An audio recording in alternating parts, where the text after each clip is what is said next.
김은경의 생생경제. 안녕하세요. 김은경입니다. 정부가 내년도 경제정책 방향을 발표했죠. 구조개혁이 그 핵심이었는데요. 최경환 경제부총리는 그중에서도 노동개혁이 핵심이라고 했습니다. 최경환 부총리는 그동안에도 정규직의 유연화를 강조를 해왔는데 두터웠던 정규직의 장벽, 과연 얇아질 수 있을까요? 제로섬 게임은 되지 않도록 하겠다는 정부의 약속은 꼭 지켜지면 좋겠습니다. 13월에 보너스 봉투가 얇아진다네요. 소득공제 제도가 달라져서 연말정산 환급액이 작년보다 9천억 원가량이나 감소할 것으로 보입니다. 이 소득공제 항목의 상당수를 세액공제 방식으로 바꾸었기 때문인데요. 이렇게 되면 고소득자일 경우에 적게 환급을 받게 됩니다. 연봉 6천만 원이 그걸 가르는 선이 될 것으로 보입니다. 폐지 주어서 생활하는 어르신 적지 않은데요. 폐지값이 올해 크게 낮아졌습니다. 정부가 고물상에 대한 세금 감면 혜택을 올해부터 단계적으로 줄이고 있고요. 이 때문에 한 해 전에 킬로그램당 130원 정도 했던 폐지 가격이 최근에 70원대로 뚝 떨어졌습니다. 하루 종일 주어도 3,000원도 못 버는 얇아진 지갑. 겨울이 더 춥지 않을까 싶습니다. 김윤경이 뽑은 오늘의 생생 키워드, 얇아지답니다.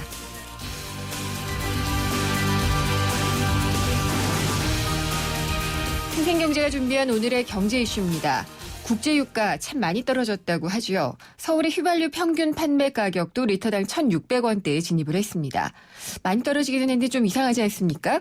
국제유가는 6개월 동안 반토막이 됐는데요. 우리 휘발유 가격은 4분의 1 정도 내렸나요? 상당히 좀 차이가 있는데 그 이유는 바로 유류세 때문입니다. 유가 하락으로 정부의 세수는 증가하고 있다. 이런 얘기까지 들릴 정도인데 유류세 문제를 2부에서 자세히 짚어보도록 하겠습니다. 서울시와 택시 공유 앱이죠. 우버와의 전쟁 제2라운드로 들어섰습니다. 우버의 불법 운행을 신고하는 시민에게 서울시가 포상금 100만 원까지도 지급하겠다. 이렇게 조례를 개정했는데요. 우버가 이런 움직임에 택시조합의 압력에 서울시가 굴복한 것이다 라면서 강력 비판하고 나섰습니다. 그러면서도 택시조합과 앞으로 협력하겠다는 유화 제스처도 보이고 있고요. 우버의 불법성을 계속 주장한 서울 택시 운송조합 측은 이런 움직임에 대해서 어떤 입장을 갖고 있는지 3부에서 들어보도록 하겠습니다. 김윤경의 생생경제 1부 시작합니다. 어르신들의 근육을 풀어드리고 싶다는 몸짱 트레이너들. 기프트카 쉐어링을 신청해 강원도 유촌리 마을을 찾았답니다. 아이 시원하다. 아이 시원하다. 기프트카 덕분에 표정까지 확 풀리셨네요. 누구나 이용할 수 있는 모두의 차 기프트카 쉐어링. 기프트카 홈페이지에서 신청하세요. 현대자동차 그룹.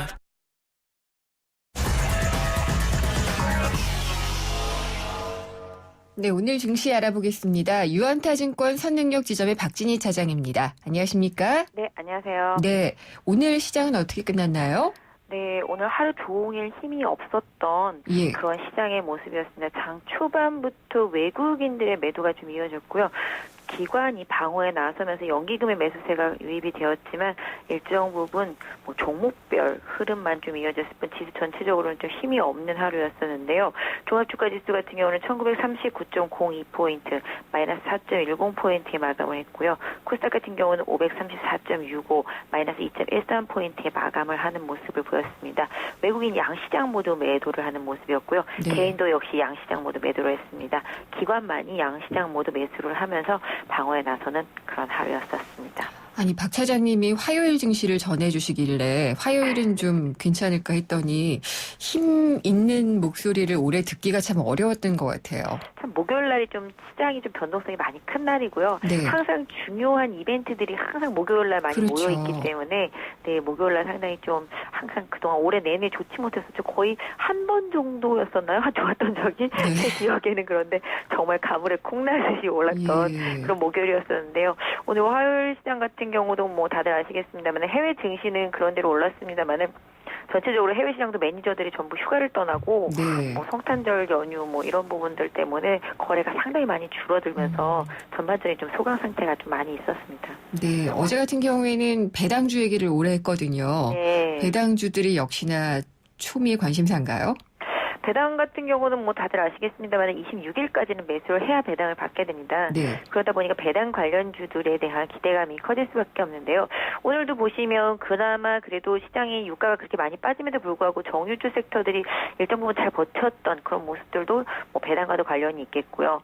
뭐 공기업 성향의 종목들이 배당주에서의 역할이 지난주 금요일날 많이 나왔지 않습니까? 네. 그리고 나서 뭐 계속적으로 흐름이 좀 이어지고 또 은행주들 중에서는 기업은행 같은 종목들이 배당이 워낙 강하기 때문에 그런 종목들이 어제부터 좀 꾸준히 오르는 그런 모습들도 좀 나타나고 있는데요.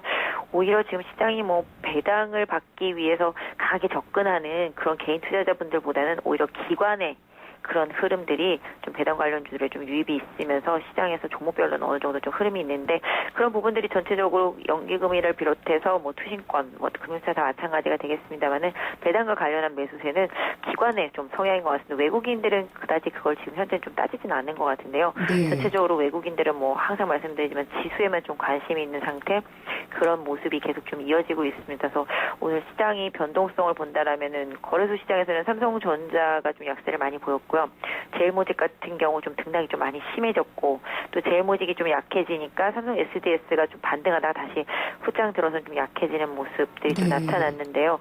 전체적으로 오늘의 시장 가장 큰 특징을 잡는다라면은 코스닥 쪽에서의 LED 관련주들이 LED요? 네. 네. 그동안 LED 관련주들은 4분기 실적에 대한 기대감도 없고요. 전반적으로 실적이 상당히 좀 많이 안 좋고 시장에서도 많이 소외되어 있었는데요.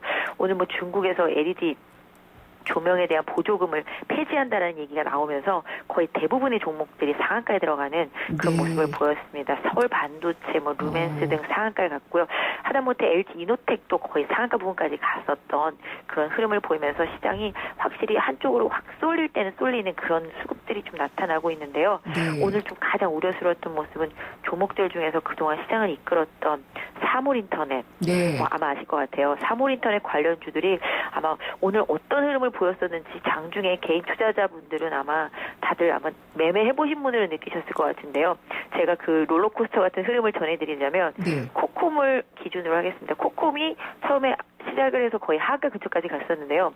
장중에 거의 또 상한가 근처까지 갔다가요. 또 종가 부근에 또 마이너스 10% 가까이 아니 끝났습니다. 왜 그랬나요? 그러니까 변동성이 상당히 많이 커지면서 네. 지금 고점 부근에서 등락이 상당히 심해지고 있는데요. 예. 테마주들 같은 경우 워낙 지금 시장이 안 좋다 보니까 세력 성향의 그런 수급들이 들어갔다 나갔다 하면서 개인 투자자분들을 상당히 많이 유입시키는 네. 그런 흐름들이 나타나고 있어서 정말로 매매를 잘못하게 되면 네. 하루만 해도 손실이 상당히 커질 수가 있기 때문에 최근에 좀 알겠습니다. 테마주 성격으로 올랐던 종목들은 조금 네. 주의가 필요해 보이고요. 오히려 좀 기관 성향의 종목들인 네. 반도체 장비 섹터들 쪽이 오늘 좀 수급이 조금씩 더 좋아지면서 모양이 좋아지고 있어서 이런 쪽 부분들 위주로 좀 다시 좀 알겠습니다. 보시는 게 좋을 것 같습니다. 네. 오늘 증시 잘 들었습니다. 감사합니다. 네, 감사합니다. 유한타증권 선능력 지점의 박진희 차장이었습니다.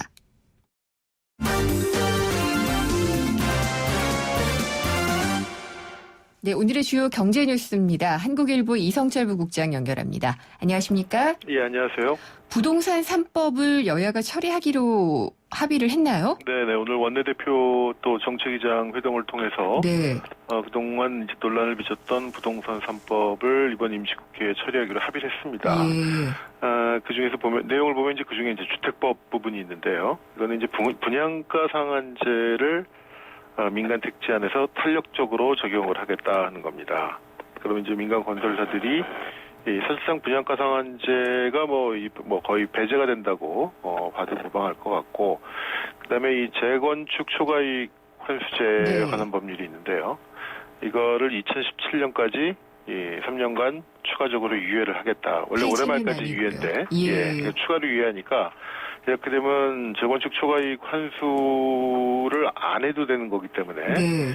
그만큼 재건축 아파트를 이제 들어가시는 분들이라든가 재건축을 추진하는 조합 입장에서는 그만큼 유리해지겠죠. 부담이 덜어지게 되는 네. 것이고, 또 이 도시주거 환경정비법이라는 게 있는데 이건 이제 수도권 과밀억제 권역에서 재건축 조합원이 여러 채의 주택을 보유했다 하더라도 한 채만 분양을 받을 수 있었는데 이걸 최대 3채까지 분양받을 수 있게 하는 거기 때문에 전체적으로 본다면 어쨌든 재건축 추진이 한결 용이해진다. 네. 이렇게 보시면 될 것 같습니다.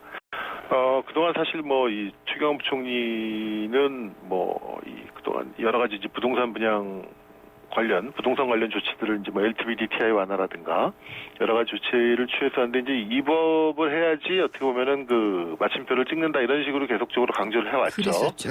예. 근데 모르겠습니다. 과연 이 법이 통과된다고 해서 전체적으로 얼어붙은 부동산 시장을 얼마나 끌어올리는 효과가 있을지 네. 물론 호재는 되겠습니다만은 시장의 흐름을 크게 반전시킬 그 정도는 아니지 않겠느냐 이런 평가들이 많이 나오고 있고요. 예. 아울러서 특히 이제 서민들 쪽에 관련해서는 주택임대차 분인쟁 조정위원회라는 게 이제 설치가 되는데 과연 임대료 같은 거 책정해서 항상 이제 임차인하고 임대인하고 논란이 많지 않습니까? 네. 그러니까 이거에 대한 적정 임대료 산정, 또 조사 기능 이것을 이 위원회에서 부여를 하게 된다고 그럽니다. 근데 이 3법이 안 통과된 것보다는 이렇게 처리가 되는 게 나을 텐데 글쎄 어떤 타이밍 같은 걸 좀 놓쳤다라고 시장에서 보는 걸까요? 그런 측면도 좀 있죠. 사실은 이 시장이라는 게 흐름인데 지난번에 여러 가지 그 LTV 조치라든가 이런 것들이 좀 탄력을 받을 때 이것이 됐더라면은 시장을 조금 더 끌어올리는 효과는 있었지 않았을까. 그렇기 때문에 약간 좀 타이밍이 좀 늦어졌다라는 느낌도 좀 있고요. 네.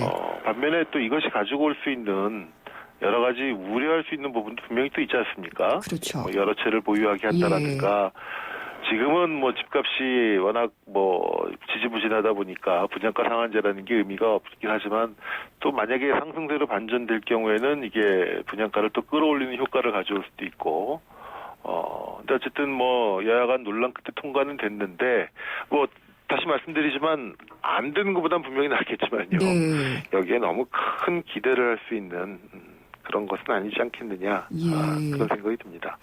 전 또 그런 생각도 드네요. 시장에서 그럼 뭘 더 달라는 거지? 이런 생각도 약간 드는 게 풀어줄 만한 것들은 다 풀어주고 이 정도면 그렇죠. 많이 풀어줬다는 생각이 좀 들어가지고요. 많이 풀렸고요. 사실은 네. 많이 풀어졌고 그리고 지금 주택시장 부진이라는 것이 주택시장 내부의 문제라기보다는 전체 경기의 문제 그다음에 우리나라 인구 구조의 변화 이런 것들이 맞물려진 결과이기 때문에 어떤 개별적인 하나하나의 어떤 정책으로 풀 수 있는 문제는 아니지 않겠느냐. 전과는 다르죠. 그렇죠. 네. 거기다가 또 지금 그 이면에 또 전세가 폭등이라는 부분이 또 분명히 또 남아있기 때문에 그럼요. 예. 사실은 이 부동산은 어떤 경제 현상의 종합적인 결과지 이것이 시장 내부만의 어떤 특정 규제라든가 이런 것 때문에 생기는 지금 시장 부진은 아니라고 판단이 됩니다. 네.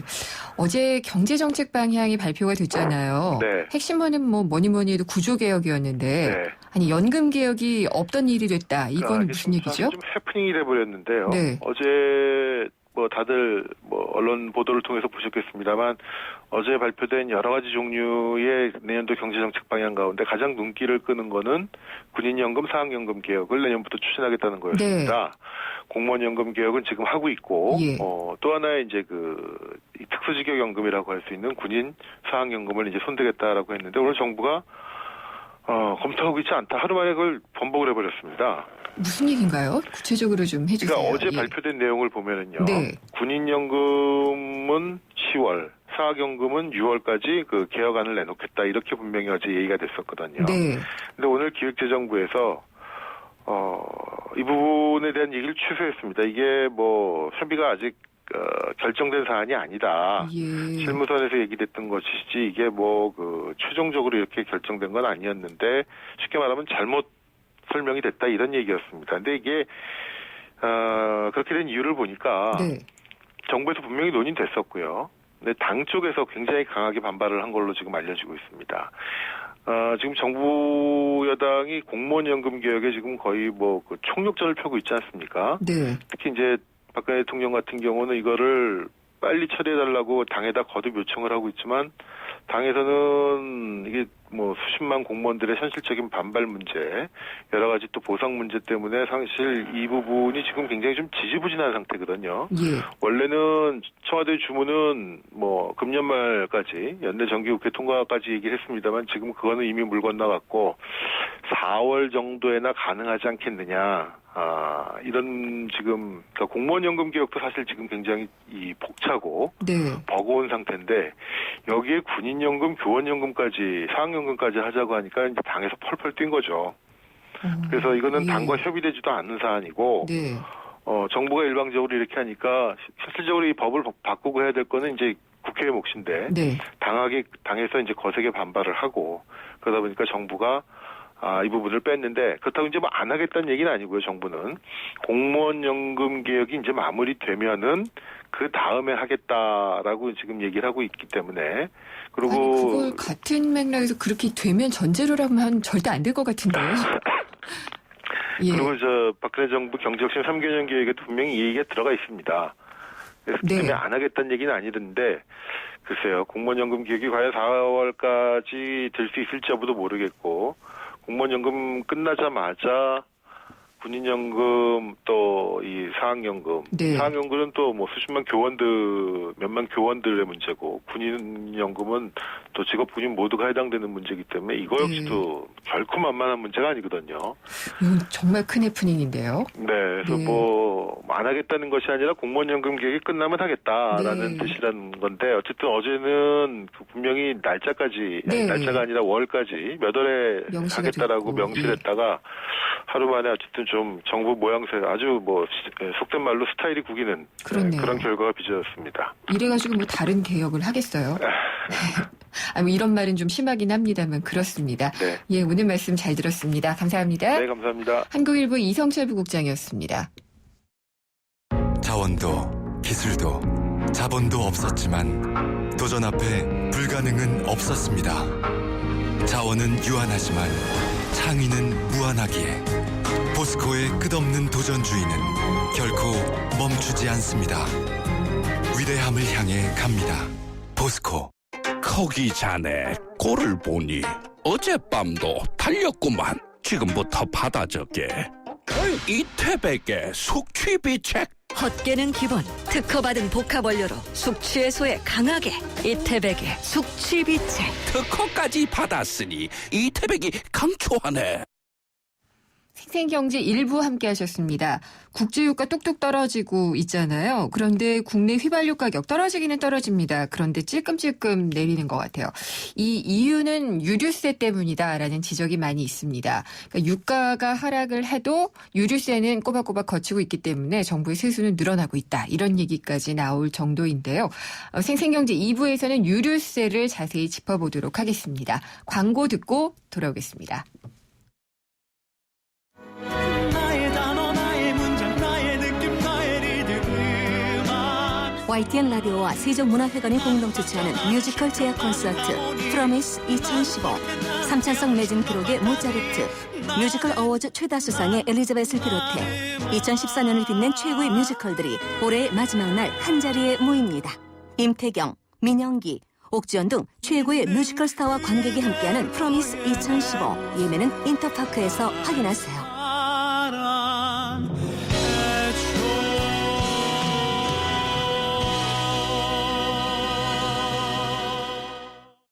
한 발 빠른 경제 뉴스, 한 뼘 깊은 경제 이슈, 한 번 물면 놓치지 않는 끝까지 가는 인터뷰. 지표 MC 김윤경의 생생경제.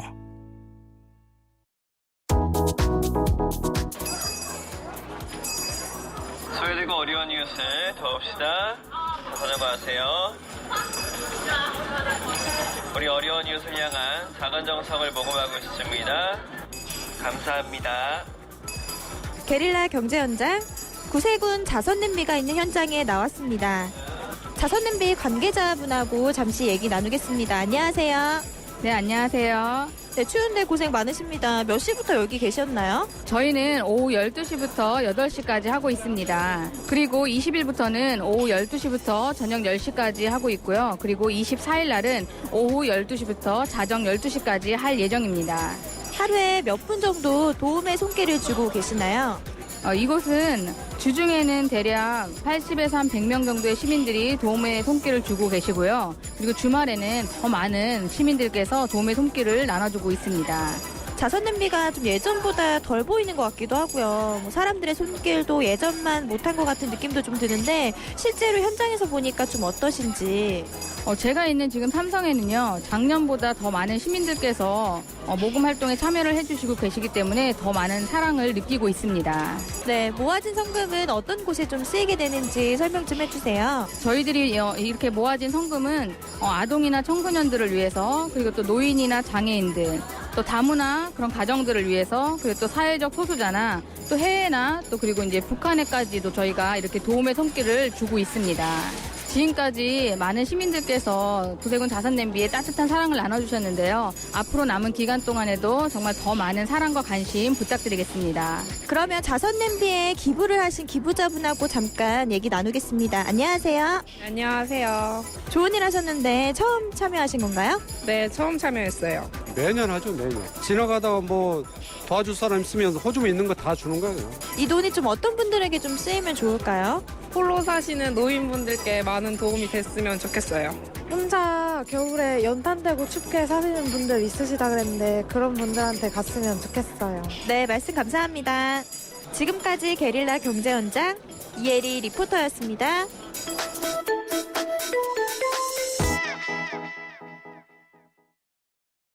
기대해도 좋아요. 더 멋있고 더 부드럽고 더 완벽해질 나를. 풀스테인리스 커브드 내솥과 처음 만나는 초고압 밥맛. 오늘을 더 맛있게. 쿠쿠 풀스테인리스 고압력 커브드. 쿠쿠. 메리 쉐비 크리스마스. 쉐보레 스파크 크루즈 캡티바 구매 시 최대 3년 무이자 할부. 3년 이상 된 차량 보유 고객이 스파크 크루즈, 말리부, 올란도, 캡티바, 알페온 구매 시 30만 원 추가 할인. 전시장 및 홈페이지 참조. 일부 모델 제외 12월 31일까지. Chevrolet, find new roads. 김윤경의 생생경제. 오늘 당신이 꼭 알아야 할 가장 중요한 경제 뉴스는 더디게 떨어지는 기름값, 문제는 유류세입니다.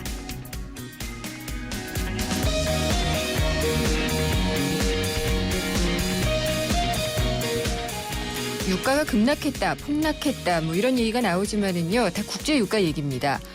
배럴당 뭐 몇 달러 선까지 내렸다, 두바이 유가, 또 서부 텍사스산 원유가 내렸다, 이런 얘기고요. 우리 주유소 기름값도 내려가고 있기는 합니다. 근데 착해지는 속도가 좀 느리죠. 미국에서는 지금 내리는 속도가 우리보다는 훨씬 더 빠른 것 같습니다. 고정되어 있는 세금이 문제다. 유류세가 높기 때문이다라는 지적이 있는데요. 뭐 세금을 고정적으로 받는 게 문제가 될 수도 있겠고요. 소비자의 입장에서는 조금 아쉬울 수도 있을 것 같아요. 이 부분을 좀 자세히 따져볼 필요가 있을 것 같습니다. 한양대 경제금융학부의 윤원철 교수님을 전화 연결했습니다. 교수님 안녕하십니까? 네, 안녕하십니까? 예, 국제유가는 참 많이 떨어졌는데요. 일반 소비자들이 주유소에서 기름 넣는 가격은 그렇게 많이 내리지는 않았거든요. 이 갭이 생기는 이유는 뭘까요?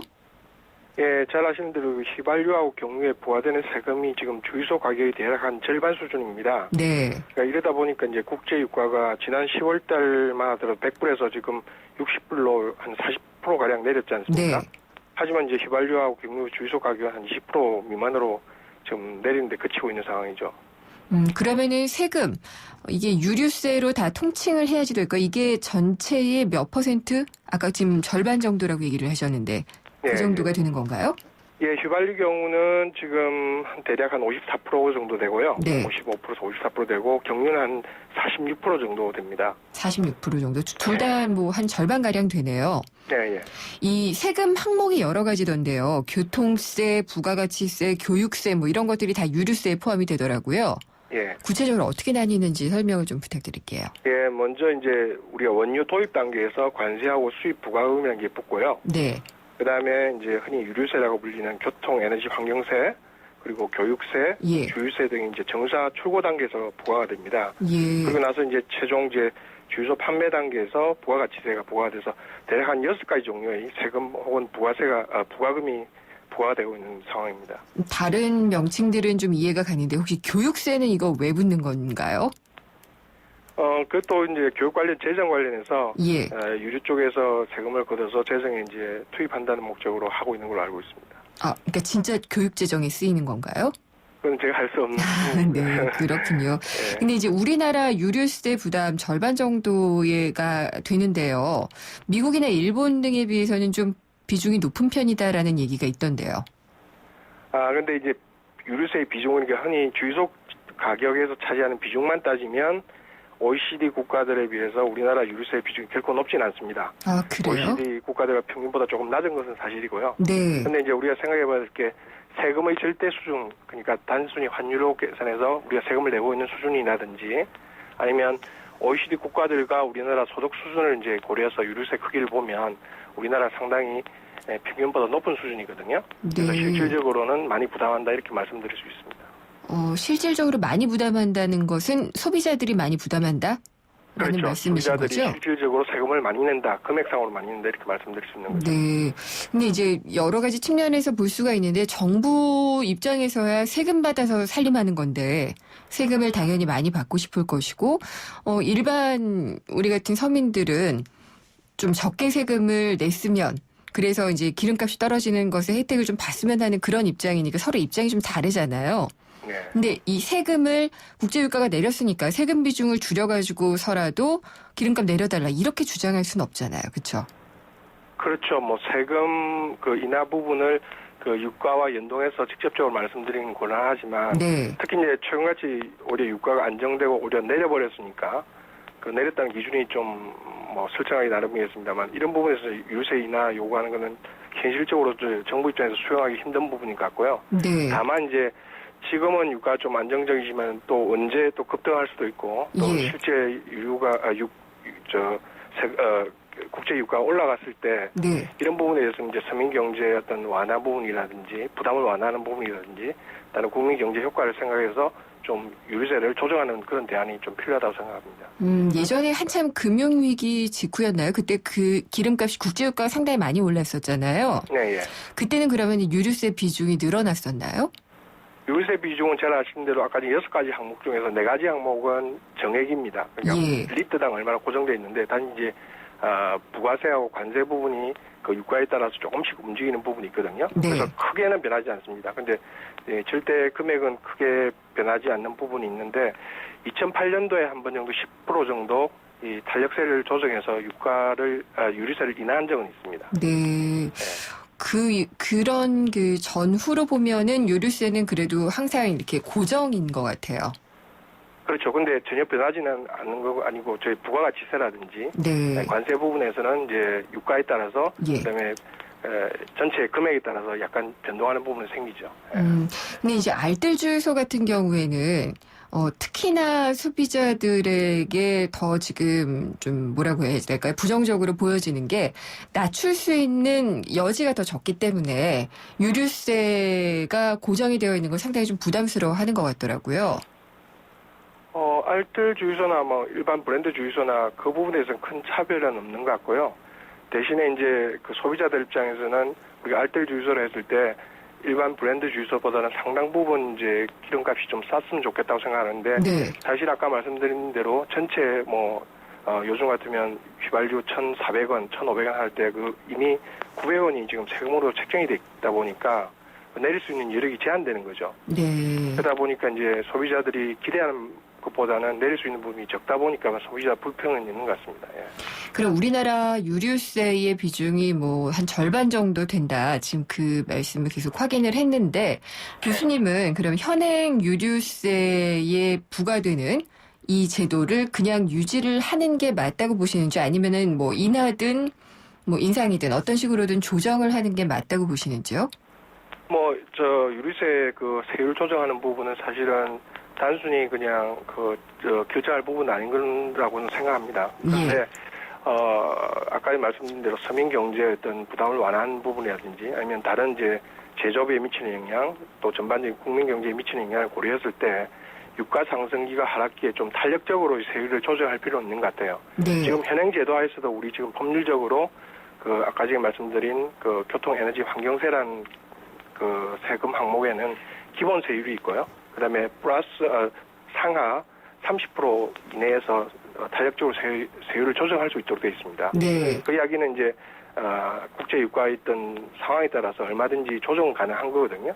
그렇다면 제가 생각하기에는 유가 상승기 또 국제 유가가 많이 올랐을 때는 좀 유세를 탄력적으로 조정해서 인하할 수도 있다고 생각되고요. 대신에 이제 지금 같은 유가 안정기에는 뭐 지금 그대로 가는 것도 하나의 방편이 될 수 있겠죠. 지금은 유가 안정기라고 얘기하셨는데 지금까지는 내렸었잖아요. 예, 계속 내리고 있을 때는 그러면은 유류세를 그대로 두는 건가요? 아니면은 반대로 올리는 건가요? 두더라도 아까 말씀드린 정액제이기 때문에 정부가 크게 세수가 감소되는 그런 건 없는 거죠. 그러니까 이게 적게 한다면 세수가 감소되겠지만은 네. 지금 이미 거의 900원 선에서 고정되어 있거든요. 예. 그러니까 정부 입장에서는 세수가 크게 감소하진 않죠. 물론 아까 말씀드린 부가가치세 부분, 관세 부분이 약간 주는 건 있지만 그 금액이 그리 크지 않기 때문에 문제는 되지 않다고 생각합니다. 교수님 그러니까 유가가 많이 올랐을 때 소비자 부담을 줄이기 위해서 유류세를 인하하는 것, 그것은 뭐 법적으로도 명시가 돼 있기 때문에 인하를 검토하는 탄력성은 적용할 필요가 있다라고 보시는 거고. 맞습니다. 예, 지금 같은 안정기에는 조정하지 않고 그냥 두는 것이 맞다, 적절하다라고 보시는 거군요. 네, 그 유류세 때문에 사실 면세유 부정 유통이라든지 가짜 석유 이런 문제도 좀 있었잖아요. 예, 맞습니다. 네, 그런 것들은 어떻게 뭐 세금 제도를 바꿔서 되는 일은 아닌 것 같기도 하고 어떻게 해야 될까요? 맞습니다. 지금 가짜 석유 판매가 성행했던 그 가장 큰 이유 중에 하나가 바로 세금 문제와 연관이 있는데요. 네. 이 가짜 석유를 이제 제조하면서 세금을 내지 않으니까 유세만큼 이득이 발생하는 거 아닙니까? 그래서 그만큼 이제 가짜 석유, 불법 석유였던 그런 어떤 요인이 생기는 건데 그렇다고 해서 가짜 석유를 방지하기 위해서 유류세 내려야 한다는 그런 논리는 아닌 것 같아요. 그래서 이 문제에 대해서는 또 별도의 대책이 반드시 필요한 것 같고요. 그렇군요. 그러면은 지금 국제유가는 상당히 좀 많이 내렸는데 이게 사실 시장 전문가들도 잘 모른다고는 하는데 교수님은 어떻게 될 걸로 보시나요? 지금 상황은 사실은 어떤 정상적인 상황에서 이루어지는 것 같지는 않습니다. 잘 아시는데 사우디아라비아에서 감산을 안 하겠다고 여러 가지 이야기가 나오잖아요. 그런 것들이 이제 확인 안 되는 이야기이기 때문에 우리가 지금 판단할 수 없는 것 같고요. 좀 더 시간을 두고 봐야 되겠습니다만은 저는 이게 과도적인 상황이기 때문에 이게 지속적으로 내릴 수는 없는 것 같고요. 그러면 상당 부분 조정은 있겠습니다만 어느 순간에는 약간 반등할 상황이 가능성이 있지 않나 저는 그렇게 생각합니다. 네, 그렇다고 하더라도 유류세를 뭐 갑자기 더 조정을 한다든지 그런 일은 없어야지 된다고 보시는 거고요. 특히 그 수용도가 좀 떨어진다고 생각되고요. 대신 이제 우리가 흔히 피부로 느끼는 80%대 유가가 국제 유가가 100불 정도 되면 사실은 기름값이 휘발유값이 2,000원이 가고 2,000원이 넘어가고 그렇지 않습니까? 그럼 누가 보기에도 상식적으로 생각하더라도 이건 기름값이 많이 높은 상황이거든요. 차별구제는 힘들죠. 국제 유가를 낮출 수는 없으니까 우리가 경제적으로 유류세를 조정해서 일정 부분 좀 소비자들의 부담을 경감시켜주는 대책이 필요하다고 생각합니다. 유류세가 전체 세수에서 차지하는 비중이 얼마나 되나요? 제가 지금 정확한 집계들은 안 나오는데 지금 대략 한 유류세라 불리우는 부분이 30조 가량 이상 되거든요. 30조. 차지하는 비중만 해도 한 15% 이상 됩니다. 그렇군요. 상당 금액이 되는 거죠. 정부로서는 사실 낮추기도 쉽지는 않은 문제겠어요. 예, 그 부분 빠진 만큼 사실은 다른 재정을 줄이든지 아니면 다른 대체 수단이 있어야 되는데 그게 쉽지 않지 않습니까? 그러다 보니까 정부는 다른 이유는 되지만 사실은 세수 감소에 대한 우려가 가장 큰 부분 같습니다. 네, 알겠습니다. 오늘 말씀 잘 들었습니다. 감사합니다. 예, 감사합니다. 한양대 경제금융학부의 윤원철 교수였습니다.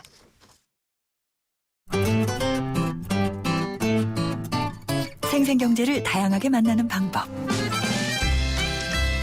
YTN 라디오 앱 예스와 웹사이트 김윤경의 생생경제 또는 트위터 YTN_이코노미로 실시간 듣기와 다시 듣기를 하실 수 있고 방송 내용에 대한 문의와 의견을 주실 수 있습니다.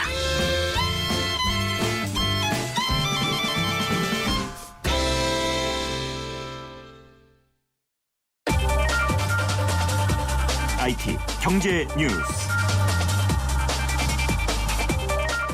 IT 경제 뉴스 시간입니다. 오늘은 월간 마이크로소프트웨어의 남혜연 기자가 전화 연결돼 있습니다. 안녕하십니까?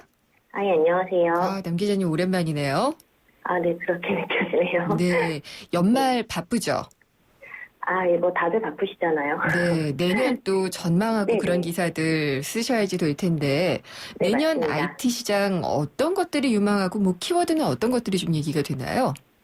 안 그래도 지금 뭐 각 시장조사 업체나 연구소들이 내년 10대 IT 기술을 발표하고 있는데요. 저희 그 신년으로 준비하면서 보고서를 종합해봤습니다. 그러니까 내년에 주목해야 할 기술로 모바일, 클라우드, 소셜, 사물인터넷, 데이터 분석, 보안 이런 것들이 공통된 키워드로 꼽히고 있는데요. 이 키워드들은요. 앞으로 핵심 산업 트렌드를 정리하고 분석해서 큰 그림을 그려볼 수 있게 한다는 점에서 좀 주의 깊게 볼만합니다. 네. 모바일, 클라우드, 소셜, 뭐 사실 사물인터넷도 그렇고 계속해서 나오는 얘기긴 한데, 그렇죠? 네, 맞습니다. 이 가트너가 2011년부터 2015년까지 5년 동안 그동안 발표했던 트렌드를 분석을 해봤더니요. 방금 말씀하신 그 키워드들이 매해 꾸준히 나오고 있는 같은 키워드들입니다. 거의 연결해서 나오는요. 발전이 안 되고 있는 건가요? 아니요, 그런 건 아니고요. 좀 뭔가 식상하게 느껴지기도 하고 좀 추상적으로 느껴지기도 할 텐데요. 당장 성과를 낼 수 있는 분야를 발표하는 게 아니라 앞으로 계속해서 이런 쪽에서 IT 기술들이 발전을 해가니까 계속 연구하고 중장기적으로 바라보라는 관점에서 그 키워드들이 계속해 나오고 있는 겁니다. 네, 그렇군요. 예컨대 뭐 구글이나 페이스북 같은 회사가 당장 돈 안 되는 그런 회사를 큰 돈을 주고 인수를 하기도 하잖아요. 그렇죠. 아마존 같은 경우도 몇 년 동안 적자를 보면서도 계속 투자해서 결국은 뭐 세계 최대 전자상거래 업체가 됐잖아요. 이런 식으로 계속 이런 업체들이 투자하는 분야가 이 모바일, 클라우드, 소셜, 빅데이터, 웨어러블, 뭐 사물인터넷 이런 부문인 거죠. 시장이 올 거라는 걸 아니까 계속 준비를 하는 거고요. 내년에는 진짜로 이 웨어러블이 본격적으로 나오지 않을까 그런 생각은 좀 들어요. 웨어러블이요? 2년 전부터 계속 구글 글래스 나온다, 뭐 애플 워치 나온다, 뭐 이랬었잖아요. 이젠 좀 개발이 됐겠죠? 이미 삼성전자나 LG전자나 대부분의 회사들이 웨어러블, 그러니까 스마트워치를 내놓은 상태잖아요.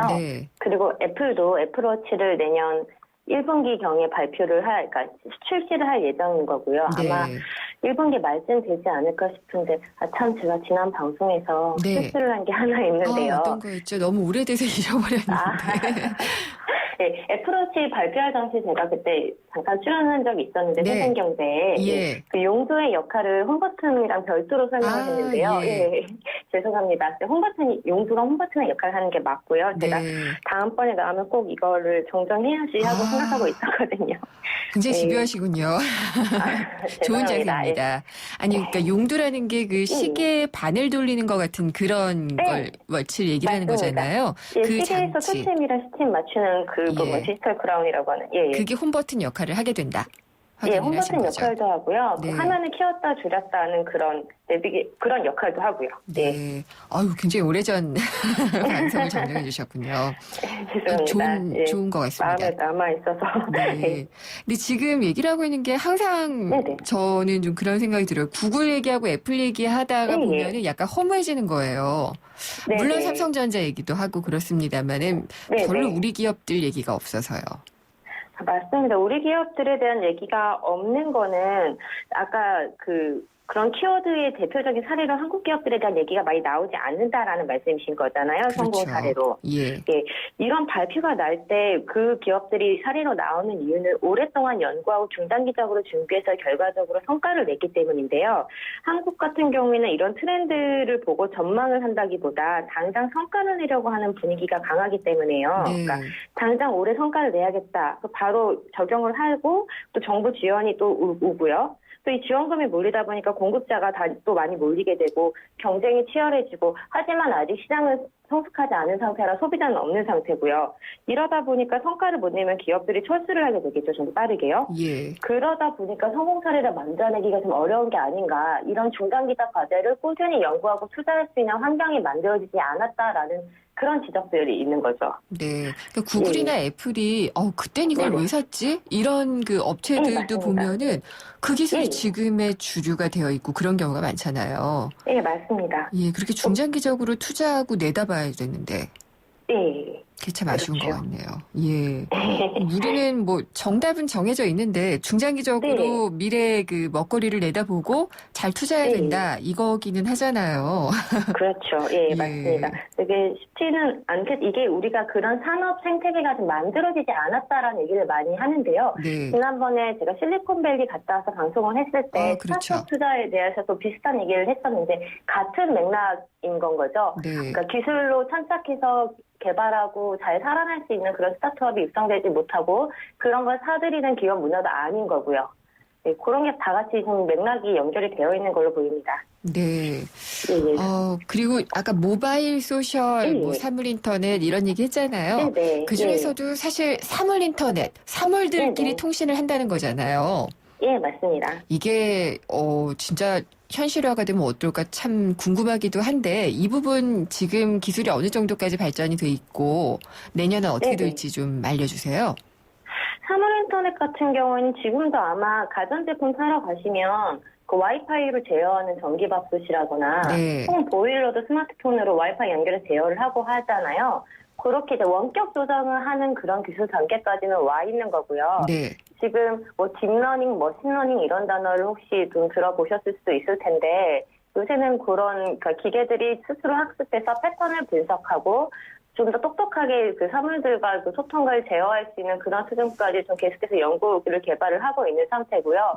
당장 뭐 내년에 어느 정도 성과를 낸다 이렇게 본다기보다는 꾸준히 좀 단계를 밟아가고 있고 시장이 성숙하기를 기다리는 단계라고 볼 수 있고요. 또 이 사물 인터넷이라는 걸 좀 산업 인터넷, 그러니까 인터넷을 인더스트리로 바꿔서 IoT라고 보는 관점도 있는데요. 제너럴 일렉트릭이라고 GE라고 세계적인 기업이 있지 않습니까? 네, 가정용 전기기구부터 뭐 금융, 헬스케어, 에너지 같은 뭐 다 진출한 그 다국적 기업인데요. 이 회사가 최근에 제조 분야의 IT 기술을 많이 좀 투입하고 있습니다. 이 부분도 아까 말씀하신 그 사물인터넷 IoT하고 조금 다른 관점일 수 있는데요. 조금 주의해서 봐주시면 좋을 부분인 것 같습니다. 왜냐하면 중국 업체 때문인데요. 중국 업체들이 사실상 그 제품 비용, 생산 비용이나 하드웨어 제작하는 데 드는 그 기술을 다 많이 따라잡았잖아요. 네, 그래서 뭐 중국을 비롯한 아시아 회사, 특히 중국에서 제조 산업을 다 가져간다는 그런 위기의식이 이런 유럽이나 미국 업체들이 좀 많이 갖고 있어서 아까 말한 그 IoT나 뭐 딥러닝, 머신러닝, 뭐 IT 기술 이런 거를 제조업에다가 그 좀 접목하려는 그런 움직임들이 좀 많이 있고요. 이런 것들이 좀 있다가 보면은 훨씬 더 조금 우리가 지금 생각하지 못하는 그 수준으로 더 많이 좀 깊게 들어가는 그런 연구 결과 혹은 제품들이 나올 수 있는 그런 수준으로 좀 흐르지 않을까 보입니다. 저는 자동차도 이제는 그냥 사물 맞습니다. 인터넷 시대에는 굴러다니는 그냥 디지털 기기로 봐야 될 것 같아요. 네, 맞아요. 그 구글이 만드는 무인 자동차 같은 경우에도 사람이 그 운전을 하지 않고 모든 게 다 컴퓨팅으로 그런 다 제어가 되는 상황이 오는 거니까요. 네. 맞습니다. 가장 그 IT 업체들이 주목하고 있는 부분도 커넥티드 카가 하는 부분입니다. 연결되어 있는 자동차는 커넥티드 카인데요. 인터넷에 연결돼서 모든 것을 제어하고 기능을 제공한다는 그런 관점인 거죠. 운영 체제를 또 점령하기 위해서 애플하고 구글하고 대결하고 있을 것 같고요. 맞습니다. 네, 맞아요. 자동차 진영도 어디는 애플, 어디는 구글하고 협력해서 그런 사례들을 좀 많이 발표하고 있고요. 뭐 CES나 이런 가전 전시를 했던 곳에도 요새는 자동차 업체들이 많이 나오고 하고 가전쇼에도 이제 자동차 작년까지도 나오고 했었거든요. 계속. 내년 1월 얼마 안 남았는데 남혜연 기자도 가시나요? 저는 올해는 안 가고요. 2013년에 갔었고요. 내년에요. 내년엔 2015년. 안 가요. 저도 CES 한번 가봐야 될 텐데. 왠지 물어보실 것 같았어요. 가요. 오늘 말씀 재밌게 잘 들었습니다. 감사합니다. 감사합니다. 월간 마이크로소프트웨어의 남혜연 기자였습니다. 전전의 땡큐 크리스마스. 사랑하는 부모님, 친구들, 동료들, 선생님, 땡큐 베리 마치. 이 많은 분께 어떻게 마음 전하죠? 그래서 준비했죠. 21일에서 25일까지 파리바게뜨 케이크 살 때 해피포인트 고객 최대 20% 혜택. 크리스마스 케이크는 역시 파리바게뜨. 숨기는 손 큰 사람. 토핑을 2배로 주니까 베이컨, 스테이크, 소세지, 오징어, 새우가 듬뿍. 빵 끝엔 크랜베리 크림치즈와 애플 시나몬이 꽉. 토핑이 2배. 토핑 킹. 와, 맛도 2배네? 15885588 피자헛. 지금 주문하면 미디엄 가격에 라지를. 네, 원자력 발전소 자료 유출 5번째로 유출이 또 됐습니다. 인터넷에 공개가 됐는데 지난 15일부터 벌써 5번째죠. 한국 수력 원자력 문서 유출을 주도한 것으로 추정되는 SNS 사용자가요. 오늘 오후 3시쯤에 트위터에 또다시 4개의 압축 파일과 원전 기술을 설명한 기사의 인터넷 주소를 공개했습니다. 이 4개 압축 파일에는 고리 2호기 그리고 월성 3, 4호기 도면으로 보이는 파일이 담겨 있다고 하는데요. 어제 저희 방송에서도 전해드렸지만 한번 뚫리기 시작하면 좀 걷잡을 수가 없는 것 같습니다. 빨리 좀 막아야 되지 않을까 생각이 들고요.